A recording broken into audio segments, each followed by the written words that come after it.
கோயில கண்டாவே கண்ணு உறுத்துது. அது இருக்கிற பணத்தை எல்லாம் எடுத்து கல்லூரி கட்ட ஆரம்பிக்கணும். வேண்டுமென்றே திட்டமிட்டு அறநிலைத்துறையில் இருக்கின்ற அந்த நிதியை எடுத்து இதற்கு செலவழிப்பது எந்த விதத்தில் நியாயம்? இந்த ஒரு வீடியோ தான் இப்ப சோசியல் மீடியா முழுக்க பல நபர்களால பகிரப்பட்டு இருக்கு.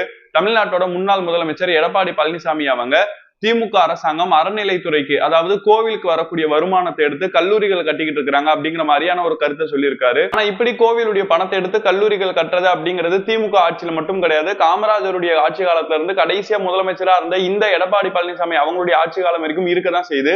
உதாரணத்துக்கு சொல்லணும்னு சொன்னா இவங்களுடைய கட்சியினுடைய நிறுவனர் எம்ஜிஆர் அவங்களுடைய ஆட்சி காலத்துல பழனி ஆண்டவர் தொழில்நுட்ப கல்லூரி அப்படிங்கிற கல்லூரியை கோயிலுடைய வருமானத்துல தான் கட்டினாரு. எடப்பாடி பழனிசாமி அவங்க கடைசியா ஆட்சியில இருக்கக்கூடிய நேரத்துல கூட அந்த ஒரு கல்லூரியினுடைய துணை கட்டிடம் ஒண்ணு இவரே போயிட்டு முதலமைச்சரா இருக்கக்கூடிய நேரத்துல திறந்து வைக்கவும் செஞ்சிருக்காரு. கோவிலுடைய பணத்தை எடுத்து கல்லூரிகளை கட்டி அதுல இந்து மக்களை படிக்க வைக்கிறதுல எந்த விதமான தப்புமே கிடையாது.